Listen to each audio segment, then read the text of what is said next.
The opening hole here at Magnolia Golf Course, and I think this hole exhibits a lot of the things that we wanted to enhance and change during the renovation.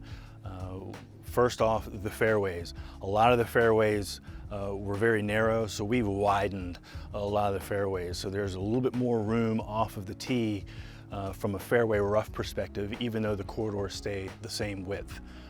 We repositioned the bunker in here, number one at Magnolia, slightly repositioned that bunker so it's visually a little bit more prominent. But again, there is the width of the fairway that allows you to get the better angle into that green short of the bunker, or if you have the length, you can take on that bunker and use the slope on the backside of the bunker and get closer to the green. We're considering the bunkers here at Magnolia. We wanted to make them visually prominent and more strategic in your play options.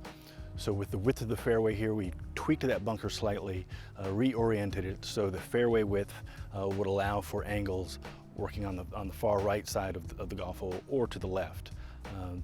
The tilt of the green also responds to the width of the fairway that we've provided. We took some cues from some classic golf holes and just have a long, broad pitch. So while you have a better angle on the right side of this golf hole, you can use the slope in the green better to hold a golf shot from the left side of the fairway. So again, here number one at Magnolia, and really it starts to exhibit a lot of the things that we wanted to address here. We talked about the bunkers. The other thing is some of the contour features. There's a kind of a roll out here in front, some ground effects. There are contours that work off of this and feed all the way into the green. One of the things we also considered was the height of this green. It's really the same elevation as the previous green, but what we did want to do with this green and a lot of the others was make the green contour itself the horizon line. So there were no extra mounds back behind some of these greens. So you have a green that just kind of sits on its own horizon line, and I think you really get that from a visual aspect here, almost a tabletop. One of the things that we did introduce was the width of the fairway.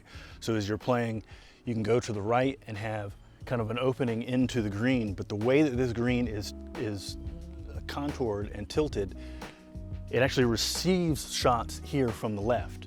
Now, you're gonna have to come over these bunkers, but you're gonna be able to hold the ball into that slope versus being on the right side, having an opening, and then having that ball kind of work from right to left. But being on the right may be the better play to attack that far left pin location.